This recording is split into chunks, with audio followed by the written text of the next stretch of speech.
Welcome back, comrades. So, we are justifying on Vichy, France for Casablanca.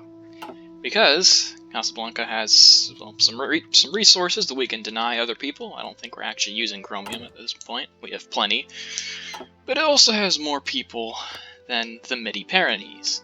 So I would like to get it. Also, Free France doesn't have a core on it, so, you know, that's another risk we're not going to take there. Yes. Doesn't really matter, particularly, anyways, I don't think. Just a little bit of a discount in the peace deal on that particular state. With that, though, let's get going. We are gonna win this war when we eventually get involved in this war at some point. Well, the Netherlands is still a thing. They haven't gotten fought back yet. Or maybe they gotten... I can't remember. I don't know, it might be part of a larger D-Day sort of thing. Oh, what do I see here? Uh-oh! Say, Hungary, joined yet? Nope, haven't joined the thingy-majiggy yet. They're improving relations with Germany, but they're not, you know, part of their thing at all. Well, in fact, they took a liberty ethos. Oh no, they're gonna stay neutral. They like Germany, they'll trade to them, but they're gonna stay neutral.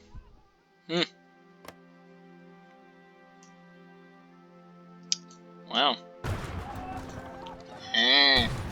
Please scroll to the left. Thank you.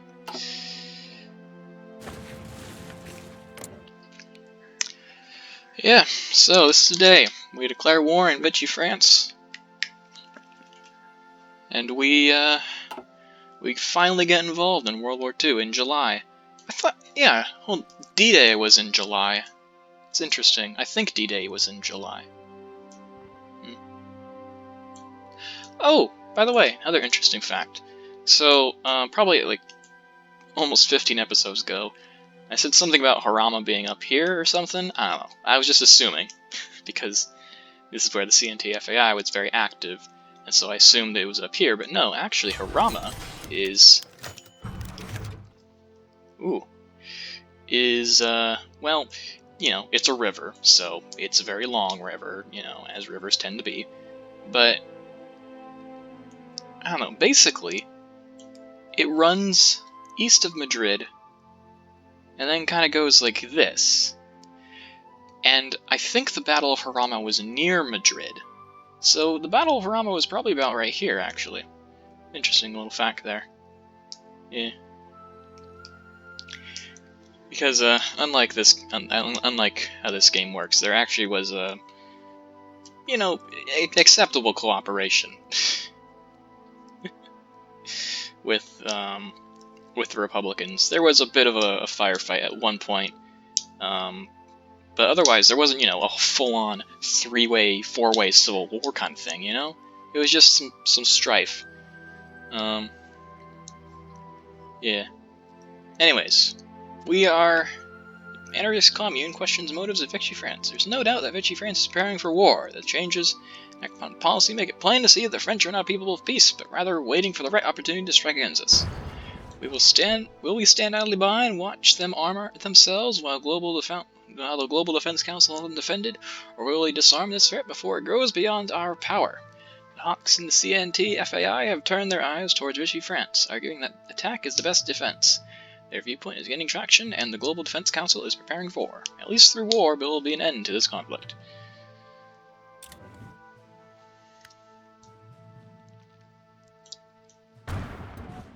All of you fascists bound... Oh wait, we have civilian factory, right. Okay, well, what should we do with these then? Doing stuff here? Good. We should probably build more civilian factories. We are, you know, a little bit low, compared to other things.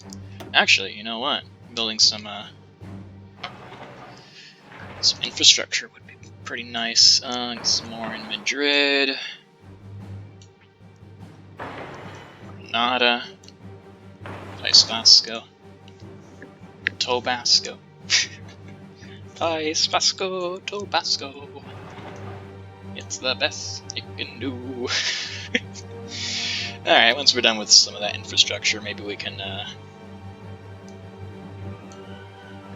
build a couple civilian factories in Western Aragon and in Granada. Make things a little bit more fair and balanced. Oh, shoot. Okay. No. I just want to finish building that one. Okay. Alright.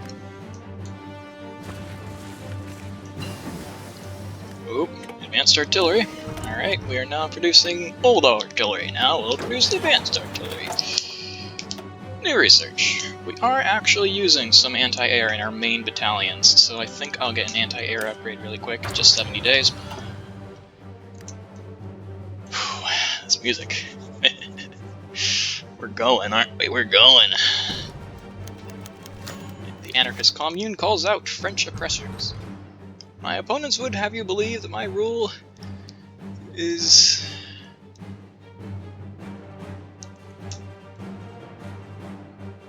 Oh, I think, okay, since we're a non-aligned nation, they're kind of assuming that we're, you know, just a generic non-fascist dictatorship or oligarchy or, you know, elective monarchy or whatever, instead of, you know, an anarchist commune. Our opponents would have you believe that our rule is like that of the fascists in Vichy France.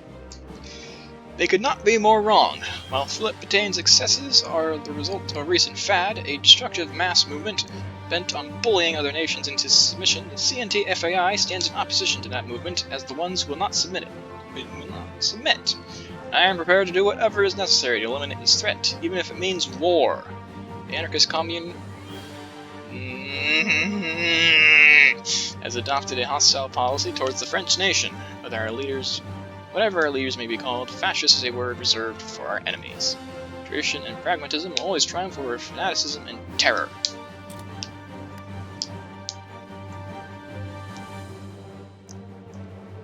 The people shall be freed. We shall free the people.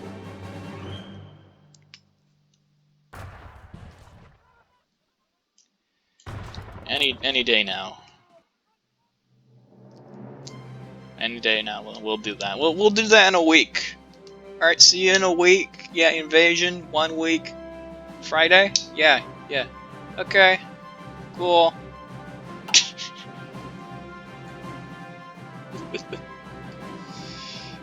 Oh boy.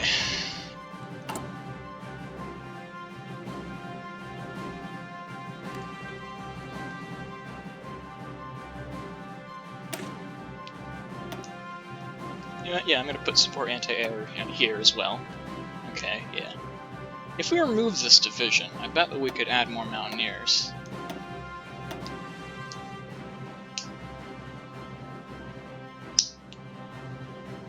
You know what we could do, actually, is we could have full-on just artillery here. So let's see. Right now, in hills, we have 20% attack, 10% movement, 15% defense. So, alright, 10, 20, 15, 20, 35, 10. We add artillery, maybe just one, alright. 8.3 is, yeah, it makes it worse. Not most worse, but it gets a little bit worse. Yeah, alright, we're gonna not do that then. Could have cavalry, anti-tank as well. Actually, I'm not sure if we're producing anti-tank. I suppose that is something we could start producing. Yeah. So we are, we're good on a lot of things. Actually, we don't have anti-tank researched. Right, that's why we aren't producing it, because we don't have it. Yeah, fair enough. Fair enough. Okay. We're gonna start researching that pretty soon then. What now? Anti-partisan. Okay, cool. So we did that. I'm gonna get this just so that we did it. I don't know if we ever might do it. Oh, why is this taking longer now? I guess they took a thing. Interesting.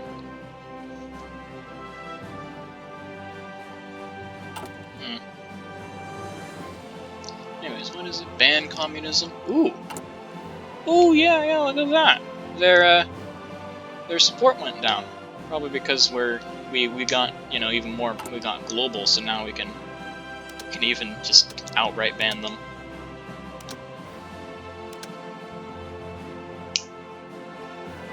Oh, we can also ban Democrats as well, but we can ban communists.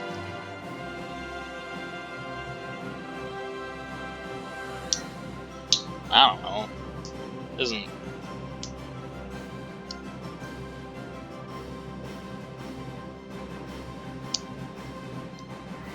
Meh. It doesn't matter, really. But, yeah. It is a possibility, if we wanted to.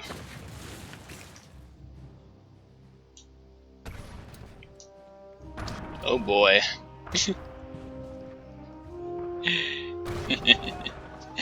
All of you fascists bound to lose. All of you fascists bound to lose. You bound to lose. You fascists bound to lose. Although Italy is actually doing a little bit better over here now.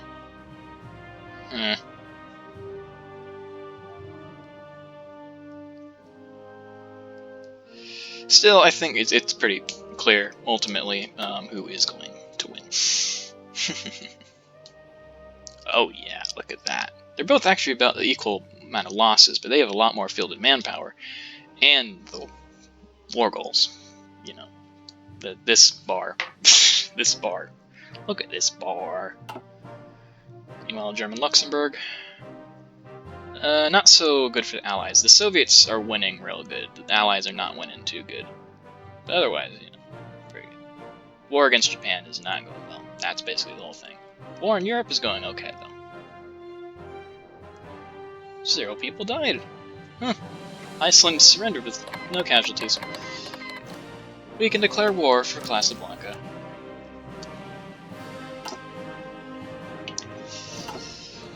Okay.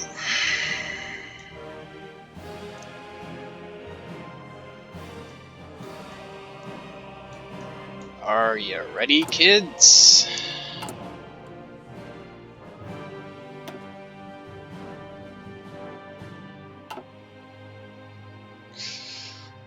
Ooh, I'm nervous. Do we have any more generals, actually? What is it? You go make a new army. What generals do we have left? We have one more. Eduardo Medrano Rivas. Infantry leader, infantry expert, and he has more stuff that we can put on him. Although he doesn't have any traits unlocked, but alright, so we have one more that we can use whenever. Okay, cool. And we'll probably have to recruit another general and build him up from ground up. Which will suck, but whatever. You go back there. Okay. Alright. You know what? I gotta be quite honest, I think I'm gonna end this early. Quite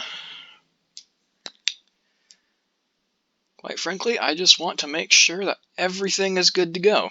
Because we are going to war with, well...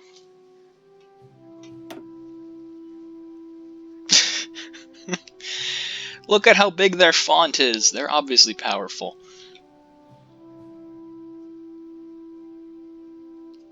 Oh, Chinese United Front is still a thing. Why is it still a thing? They're not at war with anybody. That is so interesting. Huh. Also, it didn't split into 2 this time. I'm guessing it's because I have the Wake the Tigers, so there's no weird bugs over there like there used to be, I suppose. Because it almost, for me, basically China would be its own thing.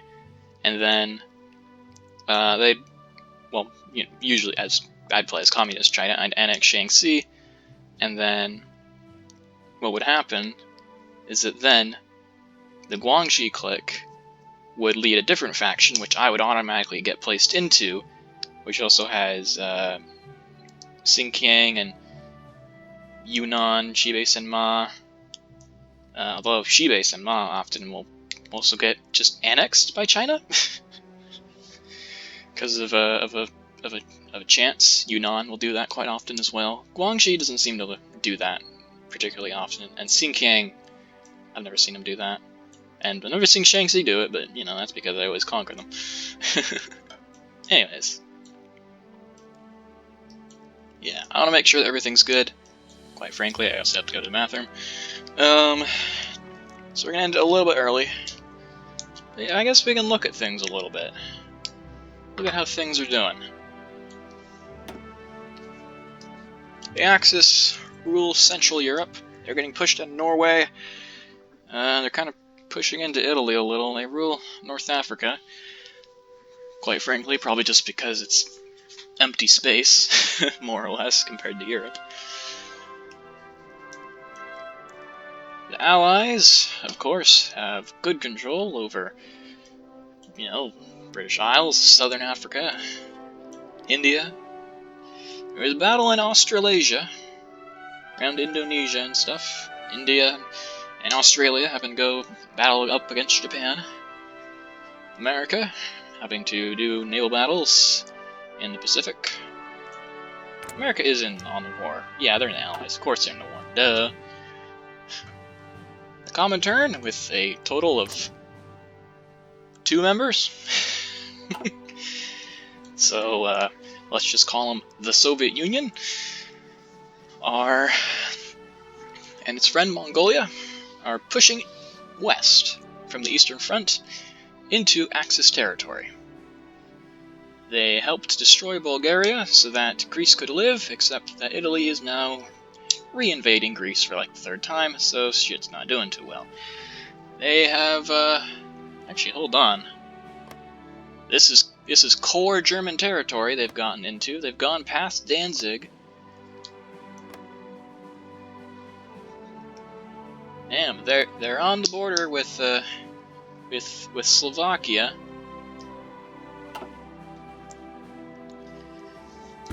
It seems as if the eastern front of the German Reich is not doing too good. Meanwhile, the Allies are trying to defend Greece from an invasion, defending what remains of their holdings in Africa, India, Australasia, a bit of the Middle East, although they don't seem to have much trouble there. They've invaded into Italy, and they're having some trouble keeping what they've held thus far. Italy seems to be on the pushback. They've done a big, giant D-Day. Double D-Day. Big Titty Day. In Normandy, and Brittany, and Calais, and the Netherlands. And they had a small thing in Bremen, Hanover, which seems to have moved over to Wezerems. There's Friesland. I was looking for it. Yeah, this is East Friesland. Ostfriesland. Fries. How are the Irish doing? They're being Irish. Liberty, ethos, neutral, foreign policy. Deterrence. Special forces. Yep, they're doing their thingy. At Vienna Fall. PNC and CBI. Oh, seems like they completely got rid of the buff. British Union Fascists over here. British Bulldog. Huh. I like it. Alright. But, yeah, stuff's doing pretty well. Oh, we can send attaches. I forgot about that. We can send attaches to people. Higher military cooperation give us benefits in developing our strength. It costs 100 political power, though, so I think we're good. Alright, but yeah, cool. Stuff is developing. Hungary is fucking Romania with its big giant cock, but otherwise, stuff's doing well. Kinda. Well, I shall prepare for our entry into the Second World War. or perhaps as we will call it, the prelude to the liberation of the entirety of Earth. Thank you so very much for watching, and remember, comrades, solidarity forever.